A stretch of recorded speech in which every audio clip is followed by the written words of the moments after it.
Good morning, good afternoon, good evening to everyone joining us, depending on where in the world you're joining us from. We've just had a welcome message go in.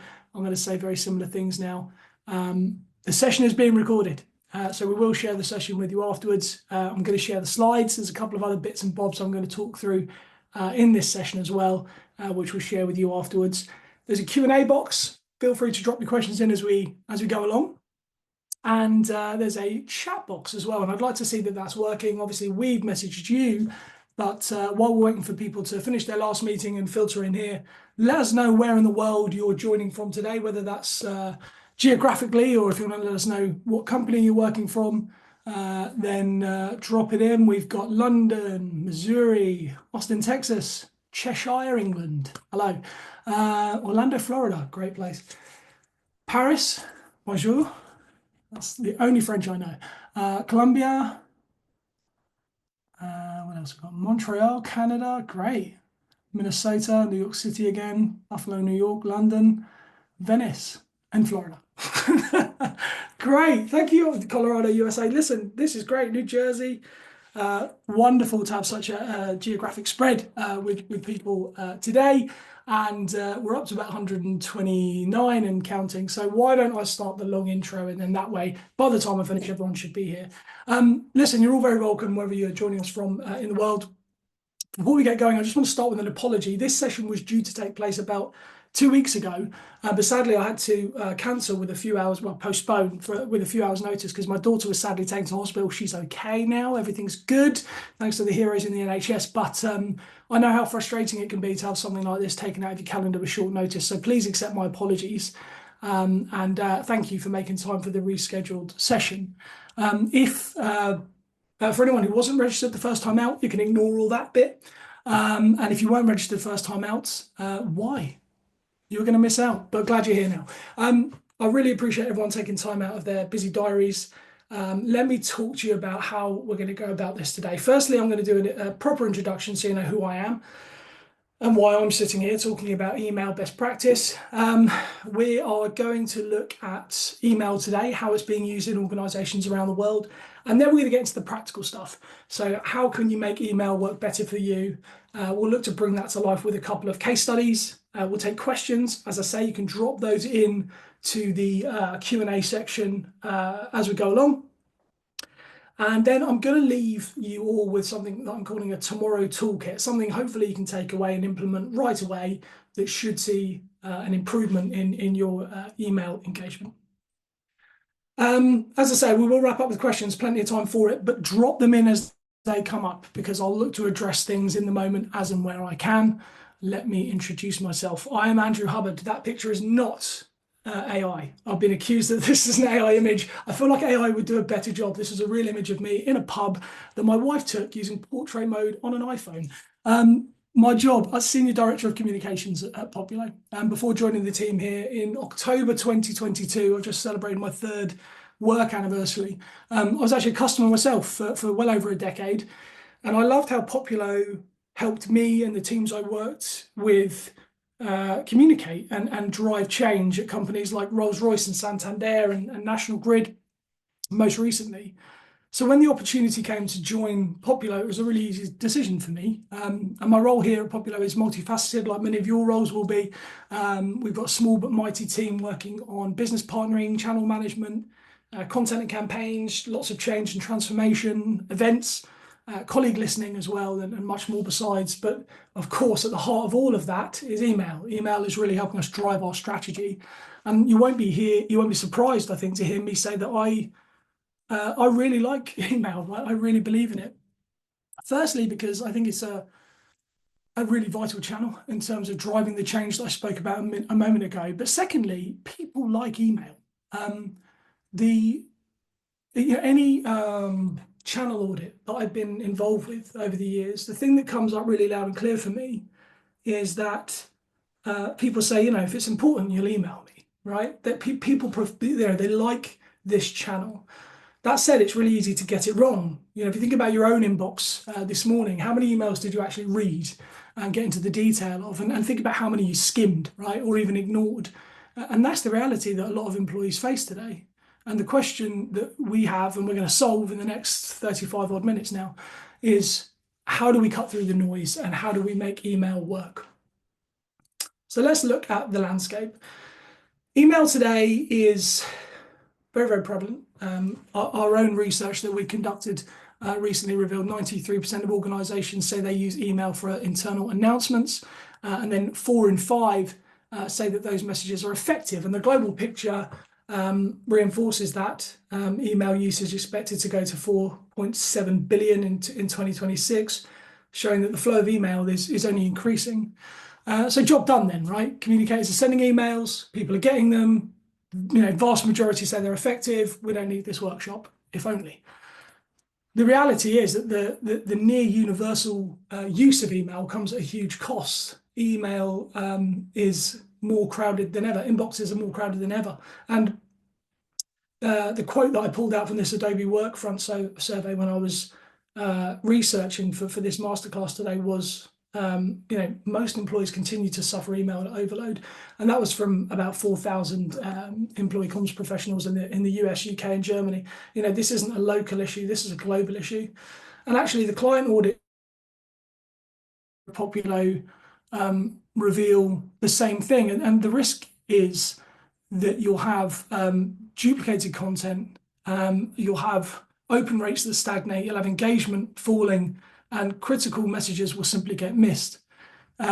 Just for giggles, I've included the open and click rate here of all benchmarks together. So this isn't looking purely at a particular sector or a particular size of organization, but you can see here just how many colleagues we might be missing. I can see a couple of questions, guys, coming into the chat. Please put those in the Q&A section, just because the chat's really hot. Questions as they come up, just pop them in the Q&A. You should see it in the toolbox there. So as I say, the risk is really clear at the bottom there. But what's more is we're living in a really distraction-heavy world now, right?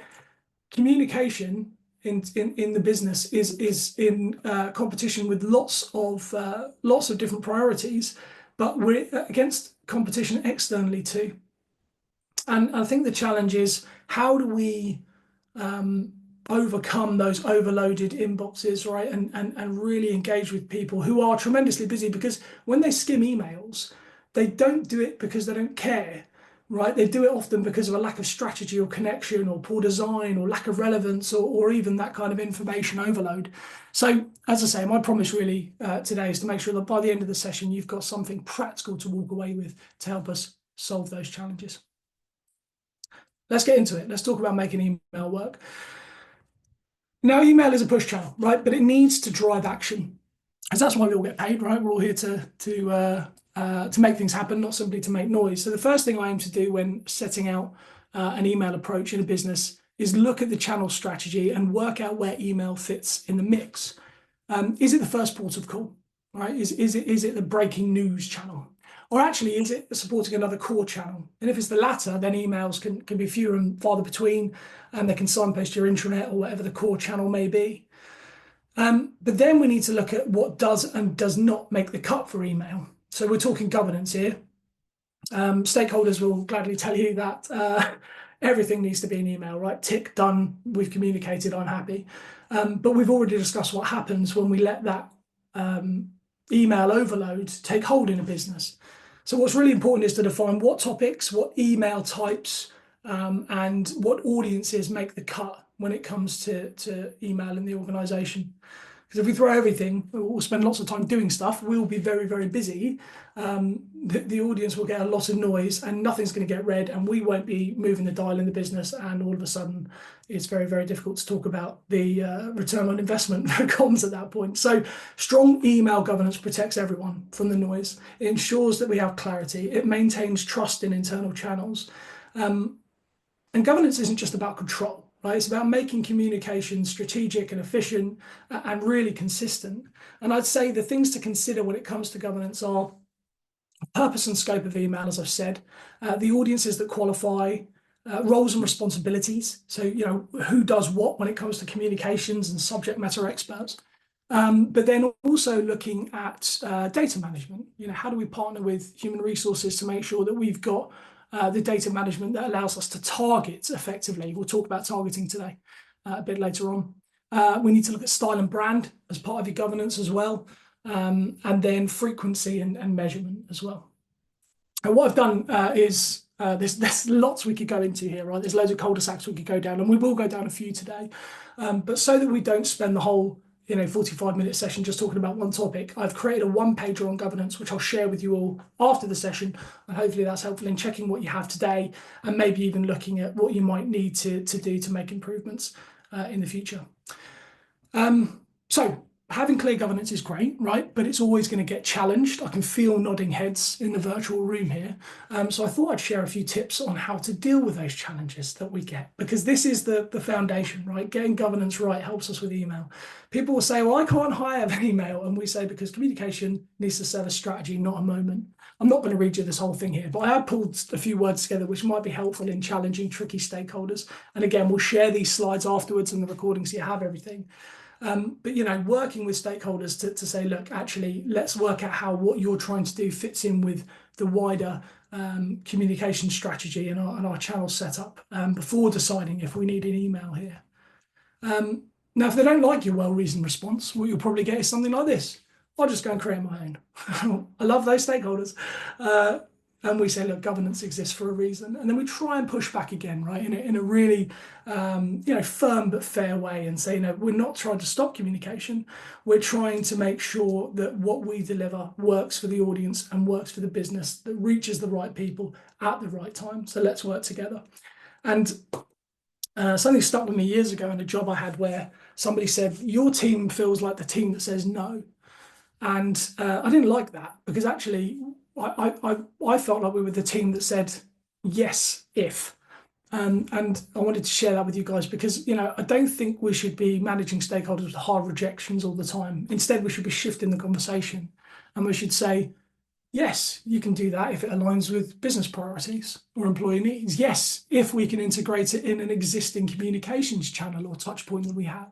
Yes, if it adds measurable value and doesn't duplicate other messages, then of course we can work together on it. So a bit of a cul-de-sac there, as I say, on governance, but it's an important one. It's an important foundation, because we have to assume that in order for us to move forward, we're in a place where we know what email is for. We know where other communication can live, whether that's an employee social network or a local team meeting or whatever it might be. Once we're at that point, we can then look forward and start to look at how we structure emails. So I can see questions coming in now. Thank you all so much. I'm just going to tackle one because it's right in front of my eye line at the moment. It's quite a good one, actually. David Day says the 58% open rate and the 4.6% click rate, is that only for internal audiences, or does it include external? No, that's internal. So we look at all of our different company sizes that we serve. So 0 to 500 employees, 500 to 1,000, etc., all the way up to the big enterprise organizations. And then we look at the different industries, software as a service, manufacturing, whatever it may be, banking. And then there's averages for each. So taking all of those averages together, the open rate is as low as 58 and the click rate is as low as what we saw there. So just thought I'd tackle that one because it was at the top of the call. Let's talk about structuring email though. Right, so average scan time for an email is 8 seconds. I think everyone knows that. It's actually less than 8 seconds now. But that's a very little time to make a very big impact, right? So we need to start with content strategy. We need to align email structure so that it is it's amplifying whatever our content strategy might be. Now that might be every story we tell is human first, is a people first content strategy. If so, make sure people are front and center in imagery and in the stories we tell. Everyone, every story is quoted, right? Or perhaps it's strategic priorities. So different sections within a newsletter or an email that goes out on a particular topic within the strategic priorities. Maybe it's local first. Tell the stories within a team or a department or a geography and then move out into the broader business and the group. Or maybe it's my favorite on the content strategy side. It's publishing content on a need to know and a good to know basis.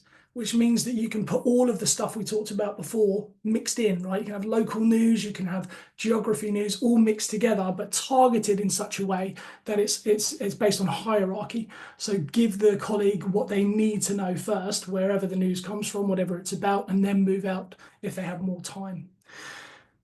And how you arrange your content really is vital, right? Because of that 8-second rule. If they engage with just one thing, what do we want it to be? That said, cul-de-sac. When it comes to content, if you've got something that people really want and really need, then it's worth spending the time creating that.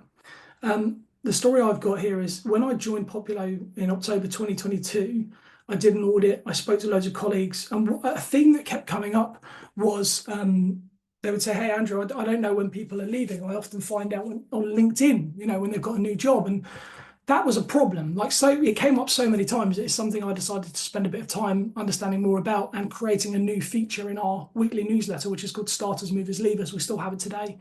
And I wouldn't normally advocate for something that maybe us communicators will say, that's quite tactical, actually, that can be managed locally. But this was something the business wanted, and it was affecting trust, right? There was a business risk impact there. So Starters, Movers, Leavers was born. It's consistently the most viewed article we have in our weekly newsletter. So much so that we put it at the bottom now because we know people are going to scroll to get it, and we check the metrics and people go there. So I guess the cul-de-sac, the lesson of this cul-de-sac is, what is your Starters, Movers, Leavers? Working out, aligning to a content strategy is always important, but if you need to stretch or go outside, that's okay. If you know it's going to engage people, if you're going to give people what they want, if you're giving them the carrot, right? And then the stick that we hit them with when they're in our email is all the other good stuff. But I wanted to share that because I do think it's important that it serves the audience, right? Not just the business. Back to the 8-second rule, a couple of bits on the right here in terms of design. We need to design with the user in mind. And I always ask myself and colleagues, do you want to read more? Print something out, put it in front of them if you're in an office these days, if not, email it to them and say, what do you think of this? What's the message you take away? And be critical of yourself, because if you don't want to read more, or your trusted group of reviewers doesn't want to read more, then why would anyone else, right? So I think making scannability, if that's even a word, kind of a design principle, and allowing people the opportunity to really engage with your messages and email is a hugely important part of how we structure them. Scannability, what do I mean by that? Informative headlines, bullets to break up the text rather than huge chunks of text. Again, do you want to be in this place where you're looking at a 500-word big chunk of context? Probably not. Images. Let's talk about images. They need to draw the reader in. People by people. Where possible, I would say use real images of your people, and we all have cameras in our pockets now. There's no kind of excuse for us not to have good imagery anymore, or have to make a business case for a professional photographer to come in, get a picture of the team meeting that's happening. So you've got something, set up a fake one-to-one. So you've got something for the next HR story that comes up, get out on the front line and get pictures of people in their PPE. Avoid stock images if you can. Not a very good advert for that here. I know these are all stock images. And I would say never use stills of slides. Nothing worse than opening an email, seeing a still of a slide which has a project title, and then the project title is also the headline, and before you know it, you've read the same word 3 times, but you don't know what you're doing. Let's tell the story. So scannability to draw the reader in. Other things to think about on imagery as well is color contrast for accessibility, alt text for accessibility. Just keep those coming, and also file size. Don't chuck in a huge 5 megabyte picture because it's not going to render quickly. Small file sizes for digital channels is definitely the way to go for quick loading. And then a final point on design, if I may, is think about the medium. I use Poppulo to see what devices my readers are accessing the channel on. 95% of people read on desktop. So I design with desktop in mind, but I've been in organizations where that number's flipped and most people are accessing on their mobile or cellular device. And I'd say, if it is a mobile, think about how emails render there. Shorter paragraphs is needed. The text is going to be smaller. Image detail, it's going to be a really small image, right? They're not looking on a big desktop. So keep those things in mind. Should we talk about content? This is important. We've already talked about, excuse me, the 8-second rule, or less than 8 seconds now. But what I'd say is we need to move beyond the written word. I've shared some ideas about images, but short form video is very much the future of business communication. And if you want that confirmed, go and speak to a few young people in your life, whether it's a niece or nephew or daughter or a friend's kid. They will, and ask them how they're getting their information. I promise you, it is not the long read in the Times. It's just not, right? Attention spans are short, we know that. But the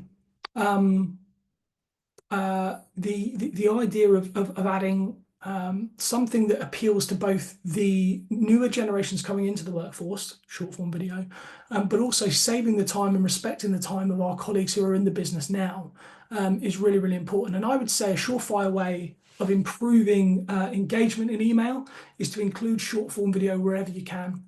And even be bold, right? Try and say, like, this is we use email to push video out to the business first, right? Maybe you'll see it on the intranet later, but this is the channel where it lives. That will certainly increase your engagement there. I can see a few more questions coming in on the chat again. Just remember to pop those into the Q&A so we don't miss those later, everyone. Let's talk about cadence. When should we send email? Well, you need to create regular cadence for certain emails, particularly weekly or fortnightly or regular roundups, because regularity breeds engagement. We're all animals, right? We all love routine. But getting that schedule to work for the colleagues is what we need to do, not for the business. If a business report finishes on a Wednesday and therefore we need to get it on a Wednesday night, but no one's reading it, then we need to think about, what works best for the audience. For us at Poppulo, the newsletter I talked to you about, Pop News, goes out on Thursday at 4 p.m. Now that works really well for us because we've got colleagues in India who get it first thing on a Friday morning when they log back on. Colleagues in Europe get it towards the end of the day, going into Friday as well. And then colleagues in the United States, which is another big chunk of population for us, get it first thing in the morning. So 4 p.m. works really well for us, and our open and click rates are fantastic on our Pop News email. But the opportunity now, especially with technology like ours, is that you can schedule emails to land at a recipient's local time zone, which can improve engagement scores. So you can say, I want this to go at 9 a.m. wherever people are geographically. But creating that regularity is really important because people will know when to carve out time, even if they don't put time in their diary, because I'm not naive, right? I know they're not doing that. But the regularity means that when it comes, they know, do you know what? This takes me 5 minutes to read. I'm going to go in and look at it. It's there every week. They know when they can see starters, movers, leavers every week, right? So these are the things to think about. So when to send really depends on the users. Don't be afraid to change it up and do some testing. And we'll come back to some of that a bit later on. Let's make it personal, right? So I think something that is really important for the email strategy is thinking about how you tailor it. If you think about the emails that you engage with in your personal life, the things that grab your attention and maybe even drive action are the things that hit your inbox at the right time, that are personalized and are truly targeted to you. Because personalization is about making sure that people get messages that feel like they were written for them. And we can do that in a work context. Personalization isn't just about adding a name, although I do think that's important, which is why it's on the slide. If you're not using macro targeting in your emails to say, hey, Sally, try it. I promise you it will help. It really does stand out. When my name's on something, I often look at it, even if it's a scam. The targeting then, as we move along, you can target by role, by function, by location, and that's going to allow you to cut down on clutter, really respect people's time so we're not bothering them with information that's not relevant to them. And in turn, they'll take the time out to engage. So a huge part of the personalization strategy is about turning the volume down and increasing the relevancy, making sure they're getting stuff that really matters. Translation, add in translation, and now we're talking to people in a language that they think and work in, and we know that can boost engagement by a quarter, maybe even more. So definitely be looking at translation if that's not already on the strategy. And then automation. If we can automate common sense like onboarding, say, or policy reminders, training reminders. Um, you're then creating the kind of consistency that's needed without piling more work on your team. So together, those practices save time, they close down emails, and they give employees a rhythm, right, for when and how to engage with messages. Now, I don't have time to do a deep dive into all of these topics. There's no more cul-de-sacs here. But what I would say is that there's a bunch of stuff online about how to do it. If you're a Poppulo customer, speak to your customer success manager about these kinds of things, because I promise you it will make a difference. Okay, we've got governance, right? We know when we're sending emails. We've got a solid strategy now around strategically aligned content. We've got an idea of how to make those stand out in a distraction-heavy, attention-light world. And we know when to send for the best chance of catching our audience. And we're making it personalized. But now we need to talk about the dreaded moment where we're all about to hit send, right? We all still get the kind of, the moment of doom where we think, oh God, am I going to send this out with, spelling errors, or are we going to miss key audience groups out, or does it still say test in the subject line, whatever it's going to be. It never gets easier, right? But what I would say is, the first lesson I've got, I think, is really take your time over the headline, over the subject line. I started out as a journalist, and we would sometimes spend hours on a headline, and I know that sounds crazy, but we would. It would be the last thing we would add to a story, and then even then it could get changed by a sub-editor. But the reason we did that is because the subject line was your shop window, your headline, right, was your subject line for our purposes today is your shop window for a message. The best ones are short and they're concise and they're benefit driven. So the comparisons I put on this slide, obviously extreme versions, but to show you, because we've all seen these emails come out where they say benefits update and we just hope people get into it. Doesn't always happen, right? Compare it to the second one, action needed, confirm your benefits by Friday. And now in Poppulo, you can add this preview line, which I love because I start to give people like a teaser of what else is in there. Like if the top one wasn't enough, the next one, never repetition, gives you another step to engage or another reason to engage. Or the third one, going back to the slide we had previously about personalization, add in their name. Andrew, action needed, confirm your benefits by Friday. Yes, I will, especially because it's to do with benefits. So that's a piece I think that's really, really important, kind of how we market it in busy inboxes. So really take time over it and test it. Test it with a few people, try a few different things, look at the metrics and see if it makes a difference. Also consider sender. If the sender is just a generic inbox, people will learn to ignore that. If you can have it from a named colleague, a named leader, if it's a leadership update, then that's great. Don't just have it from kind of IC at company. If it's for a newsletter, have the newsletter as the send name. If you can do that, if you can work with your supplier to do that, because again, it makes it easy to search for. But if you've earned the trust through that targeting, through that personalization, through all the good stuff I've talked about so far, then you're going to be in a position where you can really rely on the fact that when that hits inboxes, people will take the time out to look at it. So sender, really important. And shall we talk about measurement? This is very, very important. We need to look beyond opens, right, and driving outcomes. Once the email's gone, I would recommend setting regular checkpoints to look at the performance. And again, open and click rates are important to a point, right, because you need to know who you're reaching. But really, we want to focus instead on the click-throughs and the call to action completions. Was there anything tangible to measure? Let's look at what this email did to help us achieve our business goals. And there's a few points I've included on the right here. Again, we'll share these slides with everyone afterwards, just to kind of look at how you can align the success measures with the business priorities, right? Whether it's a survey before and a survey after, whether it's looking at benchmarks and then comparing after you've communicated, whatever it is, making sure that we're focusing on the outcomes, the behaviors, as opposed to just awareness is really where we want to get to. I think one of the benefits of being a Poppulo customer in-house is that I get to try all the new stuff before anyone else does. And I've been working a lot on this particular topic, measurement, with our agentic AI on analytics. what used to take me hours now takes me a few minutes, which I love using agentic AI in the platform. So again, if you're a Poppulo customer, you can have a CSM talk to you about that particular topic on agentic AI or anything else we've talked about. If you're not a Poppulo customer though, or even if you are, we have a quick poll here, which Janice in the team is going to pop this live now. And it essentially says if you want to talk to a member of the team about any of the functionality or anything we talked about today, just hit yes, let's talk, and then a member of the team will be in touch. While you guys fill that in, I'm going to talk case studies, and then we're going to get through some of these questions because there's loads.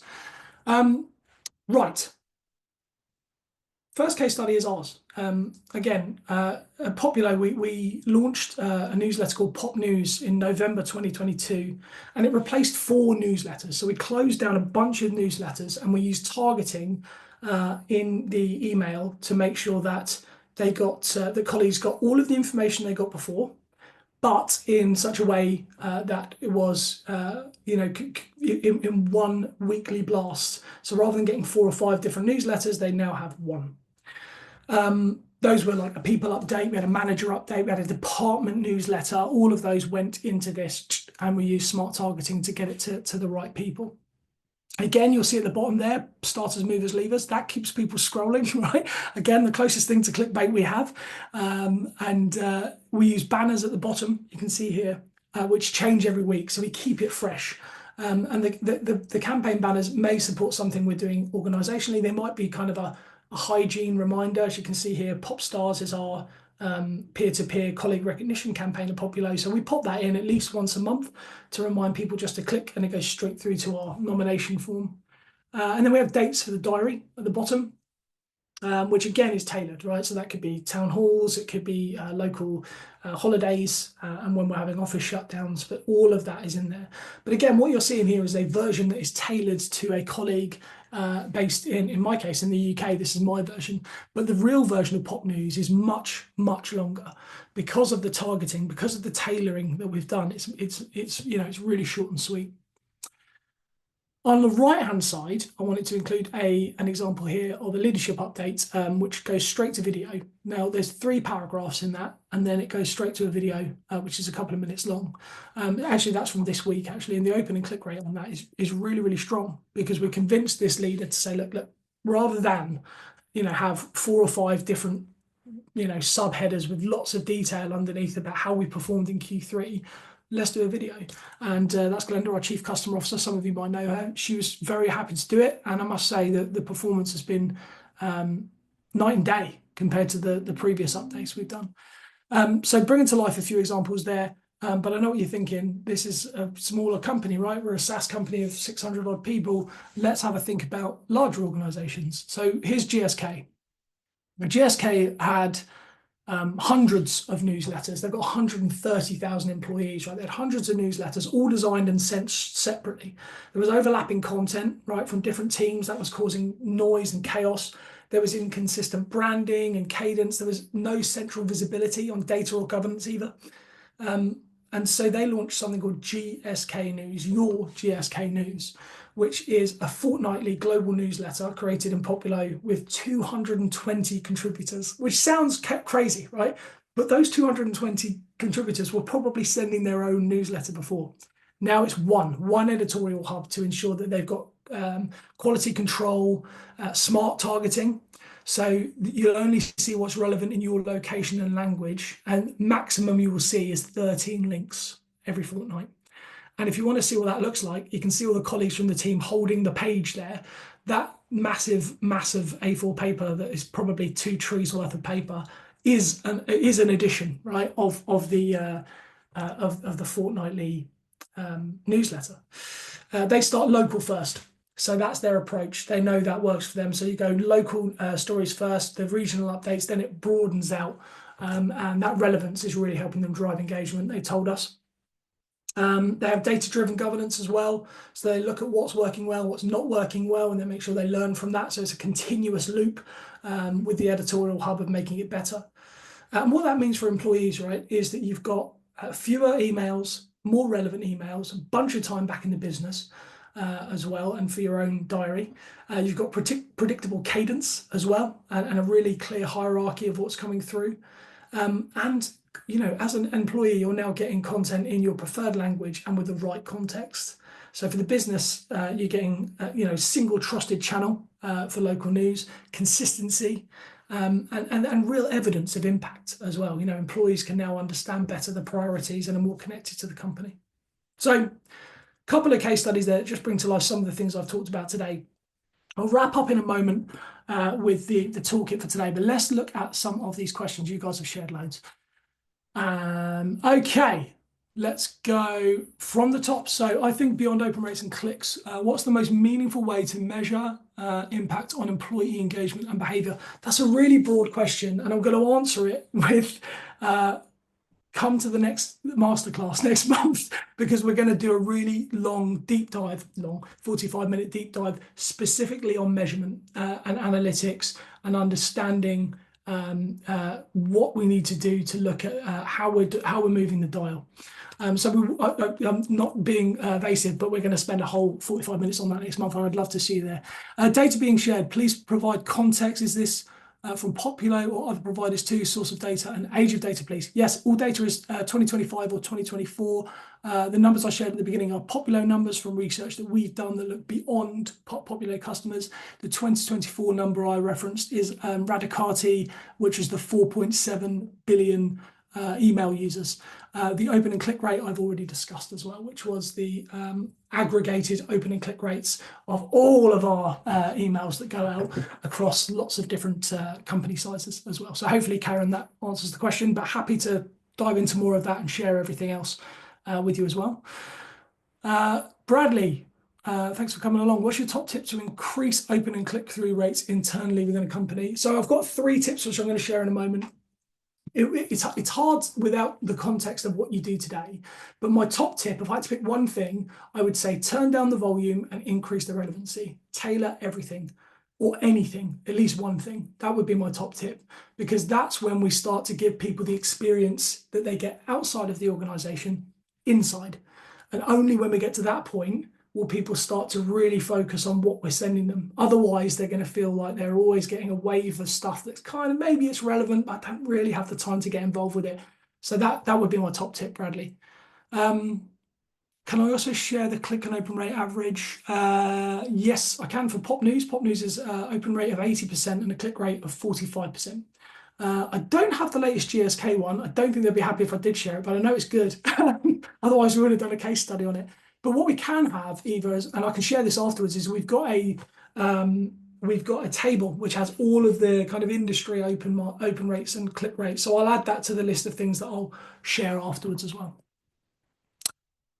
John, what analytics and engagement metrics do you provide? Can we track open and click rates in real time? Poppulo can, absolutely. Yeah, if that's the question, John. Yeah, Poppulo does everything. Open rates, click rates, dwell time on emails, trends over time. And again, the analytics agent that we're using at the moment, which is I've been trialing with the team, is incredible, because it does all of that stuff for you in minutes. And gives you visuals and stuff. It's fantastic. So yeah, lots to do there. But I think if you would have clicked yes, then a member of the team will be in touch with you, John, and we'll have a good chat about that. We're making progress here. This is good. Okay, Hadley.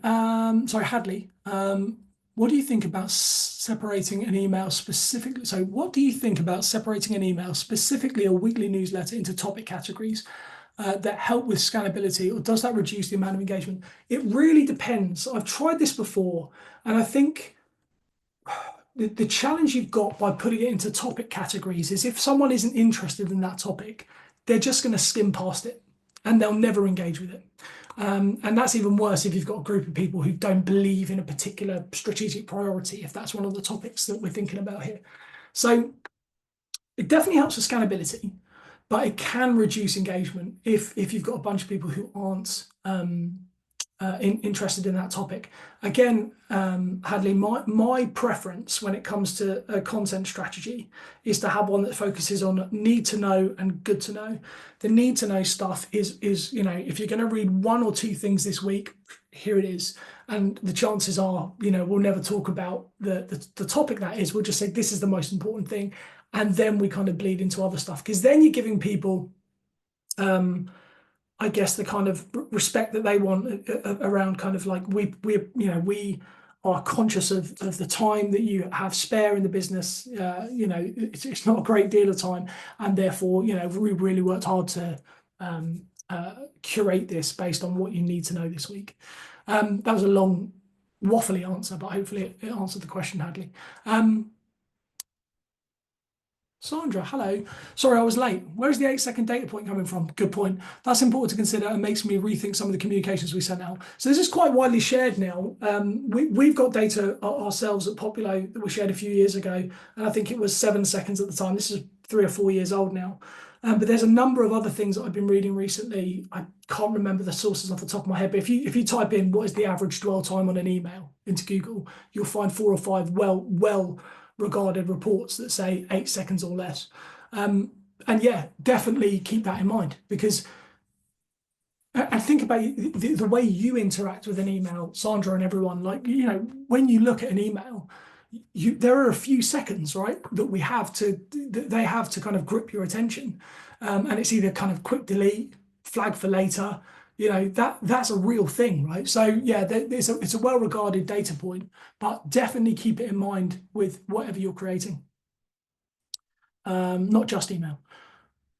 Eva, hello. What tips can you share for increasing usage on the translation feature? Some employees may not open the email due to the subject being English, although they have access to translation to their language.